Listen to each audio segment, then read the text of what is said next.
حتى أهل البدع والأهواء، أهل البدع العقائدية وأهل البدع السياسية. أنا أقول بيننا وبينكم السلف، بيننا وبينكم الكتب، كان فيقول البدع بيننا وبينكم السلف. Bismillahirrahmanirrahim. Alhamdulillah hamdan katsiran thayyiban mubarakan fih kama yuhibbu rabbuna wa yarda. Asyhadu an la ilaha illallah wahdahu la syarika lah wa asyhadu anna Muhammadan 'abduhu wa rasuluh sallallahu alaihi wa ala alihi wa ashabihi wa man tabi'ahum bi ihsanin ila yaumiddin. Amma ba'd. Ikhwani fillah rahimani wa rahimakumullah. Pada pertemuan yang lalu kita masuk pada pembahasan tentang hal-hal yang diharamkan atas seseorang yang berhadas dengan hadas asghar. Nah, kita mengambil 2 poin, yaitu apa dan apa indak ya akmal.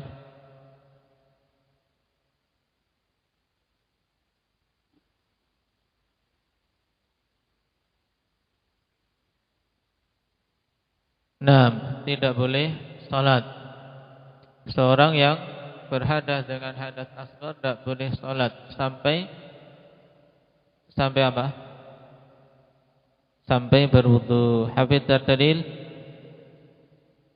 hendak ya ibadah.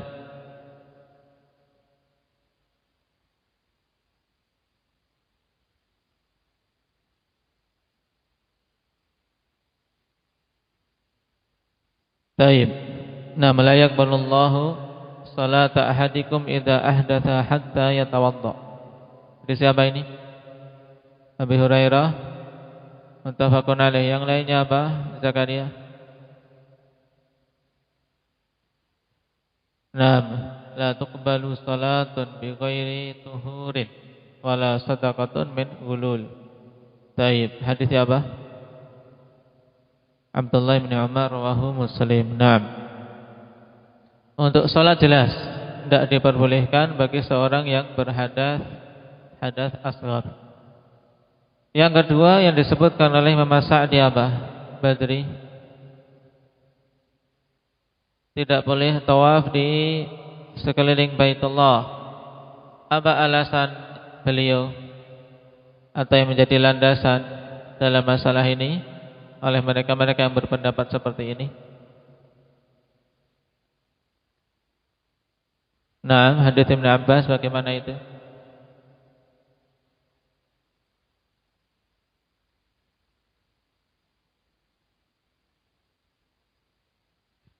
Taib, yaitu at-tawaf wa haulal baiti mithlu shalah illa annakum tatakallamuna fi.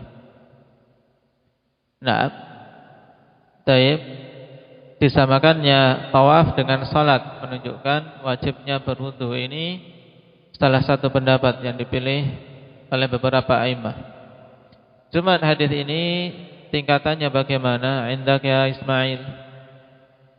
Mauquf. Taib. Nah, kemudian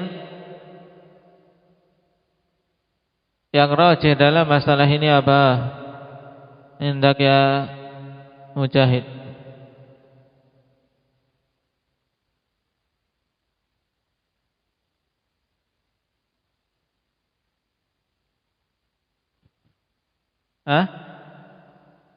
Boleh, tapi sangat disunahkan untuk berwudu. Nah, jadi wudu bukan syarat sahnya tawaf. Ya, bukan syarat sahnya tawaf, akan tapi syaratul kamal, kesempurnaan dan sangat diutamakan. Siapa yang merajihkan pendapat ini, Bro? Syekhul Islam, kemudian Syekh Ibnu Utsaimin. Nah, apa landasannya? Indak ya Syukran.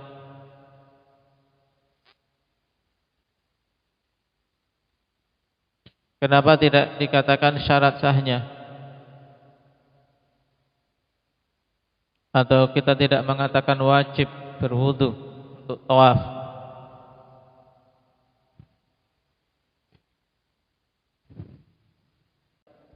Taib, karena tidak ada dalil yang menunjukkan Nabi memerintahkan. Padahal Nabi berhaji dan disaksikan saat itu oleh jumlah yang sangat banyak ikut berhaji dari kalangan para sahabat. Juga beberapa kali umrah. Nah, tidak pernah beliau memerintahkan yang mau tawaf untuk berwudu. Seandainya beliau perintahkan tentu akan dinukilkan kepada kita. Yang ada hanyalah contoh perbuatan. Dalam hadis siapa itu? Hendak Hamzah. Contoh perbuatan Nabi sallallahu alaihi wasallam. Hadis? Nah, hadis Aisyah radhiyallahu anha anna Rasulullah sallallahu alaihi wasallam idza arada an yatuf nam tawadda. Nabi ketika ingin untuk bertawaf, maka beliau berwudu. Ini fi'il dan perbuatan menunjukkan sunnahnya, tidak sampai tingkatan wajib. Nah, sekarang kita masuk pada poin ketiga yang disebutkan di sini. Wala yamassul mushaf. Kata beliau, seorang yang berhadas dengan hadas asghar tidak diperbolehkan untuk menyentuh mushaf. Baik. Mushaf ikhwan yaitu apa? Yaitu kitabullah yang di situ tertulis kalamullah tabaraka wa taala. Wa amma masul mushaf faliqaulihi ta'ala la yamassuhu illal mutahharun. Adapun terkait tentang larangan menyentuh mushaf bagi seorang yang berhadas asghar, maka berdasarkan firman Allah Subhanahu wa taala la yamassuhu illal mutahharun, tidaklah menyentuhnya kecuali al-mutahharun yang disucikan. Baik. Ini diantara dalil yang sangat tenar, yang sangat banyak dipakai, bahkan tertulis di beberapa mushaf-mushaf. Di terbitan Indonesia terutama, ditulis di sampul-sampulnya ayat ini la yamassuhu illal mutahharun. Dan pendalilan dengan ayat tidaklah tepat. Walaupun jumhur ulama berdalil dengan ayat tersebut. Kenapa, ikhwan? Dikarenakan yang dimaksud dengan al-mutahharun adalah para malaikat, sebagaimana konteks ayat. Baik, sebagaimana konteks ayat. Dan juga yang dimaksud dengan baik, la yamassuhu innahu laqur'anun karim fi kitabim maknun la yamassuhu illal mutahharun. Ya.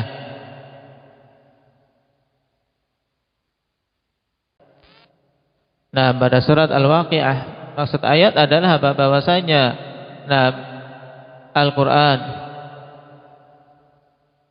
yang tertulis di Lauhil Mahfuz tidaklah menyentuhnya kecuali para malaikat-malaikat yang disucikan.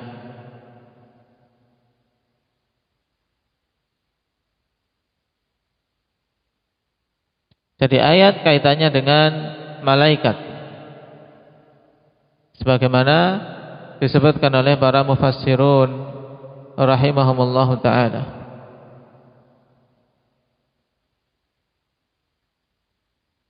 Maka tidak ada kaitannya dengan manusia. Kemudian Wa liqaulihi sallallahu alaihi wasallam fil kitab alladzi katabahu li Amr ibn Hazm. Dalil yang kedua dari al-hadits yaitu berdasarkan sabda Nabi sallallahu alaihi wasallam di dalam surat yang beliau tulis untuk Amr ibn Hazm. Wa alla yamassal Qur'an illa tahir. Untuk tidak menyentuh Al-Qur'an kecuali tahir, kecuali orang yang suci. Hadits akhrajahu Malik. Wa qala Ibnu Hajar fil Bulugh wa rawahu Malik mursalan wa wasalahu An-Nasa'i wa Ibnu Hibban wa huwa ma'lul. Dan memang hadis ini akhwat, hadis yang diperbincangkan oleh para a'imah. Naam. Sebagaimana dikatakan oleh Al-Hafidz Ibnu Hajar rahimahullahu taala tersebut, cuman padanya beberapa penguat. Baik, padanya beberapa penguat.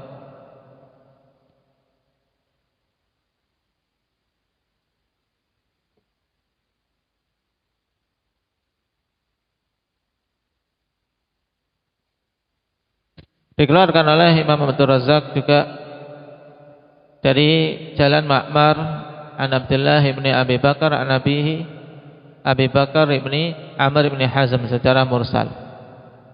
Mursal merupakan bagian dari hadis yang dhaif.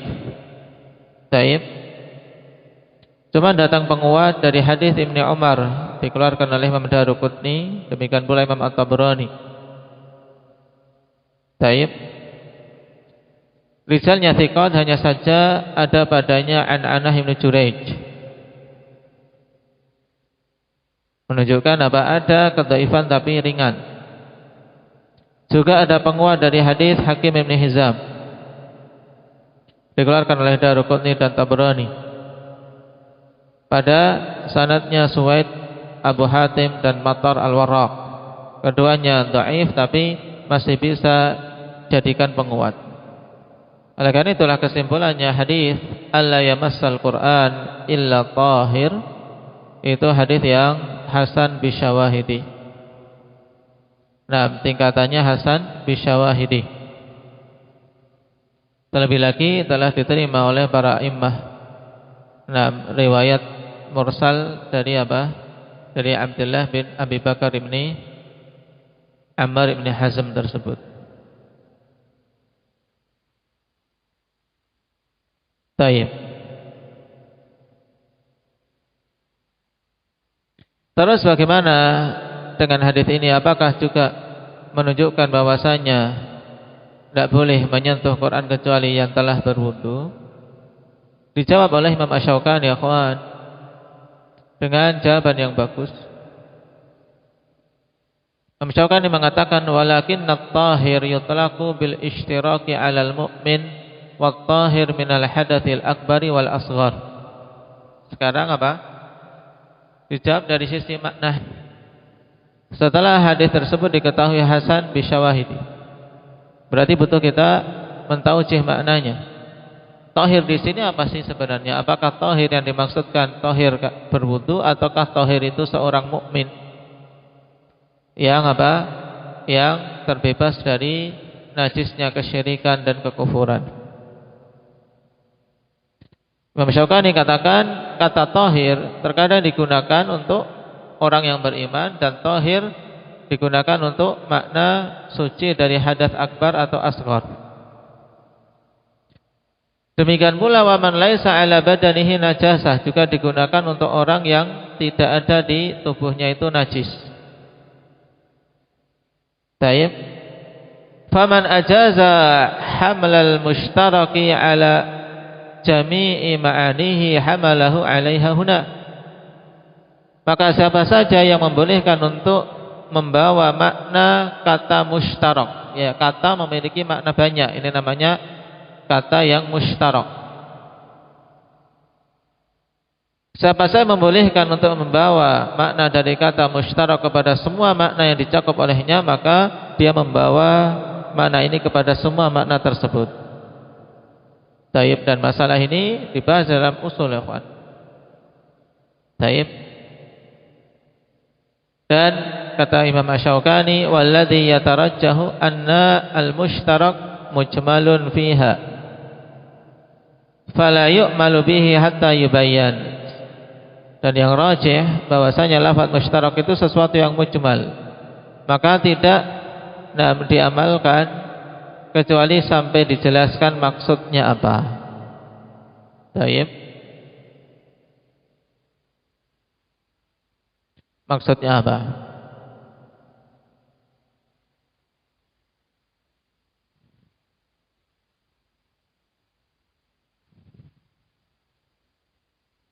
Kemudian beliau berdalil dengan hadis innal mu'min atau innal muslim la yanjus. Sesungguhnya seorang muslim tidak menajisi. Nah, sehingga apa? Sehingga la yamassul Qur'an illa tahir, yakni illa mu'min. Tidak boleh menyentuh Al-Qur'an kecuali orang yang beriman. Ini makna yang dipilih oleh Imam Al-Albani, demikian pula Imam Al-Wadi'i, Syekh Muqbil dan Syekh Albani.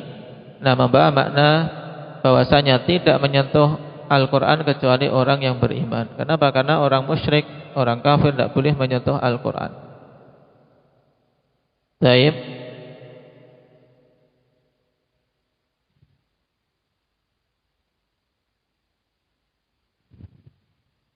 Sehingga kalau dibawa kepada makna ini jelas, nah, dalam hadis tersebut tidak menunjukkan wajibnya berwudu bagi yang mau menyentuh Al-Quran. Namun bagi yang membawa makna la yamassul Qur'an illa tahir kepada makna taharah dari hadas asghar maupun akbar, bagaimana menjawabnya? Kita jawab bahwasanya perintah tersebut dibawa kepada perintah lil istihbab, perintah menunjukkan sunnahnya. Taib.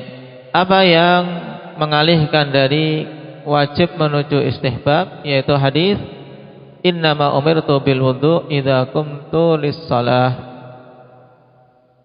Hanyalah aku diperintahkan untuk berwudu apabila aku hendak menunaikan salat. Ini hadis pokok ikhwan yang menunjukkan bahwasanya seorang diwajibkan untuk berwudu apabila dia hendak menunaikan salat. Adapun ketika hendak menyentuh mushaf, hukumnya sunnah. Adapun ketika hendak tawaf, hukumnya sunnah. Ini hadis pokok untuk jadi pegangan. Innama umirtu bil wudu'i idza qumtu lis-shalah. Hanyalah, ini innama menunjukkan hasar. Hanyalah aku diperintahkan untuk berwudu apabila aku hendak berdiri menunaikan salat.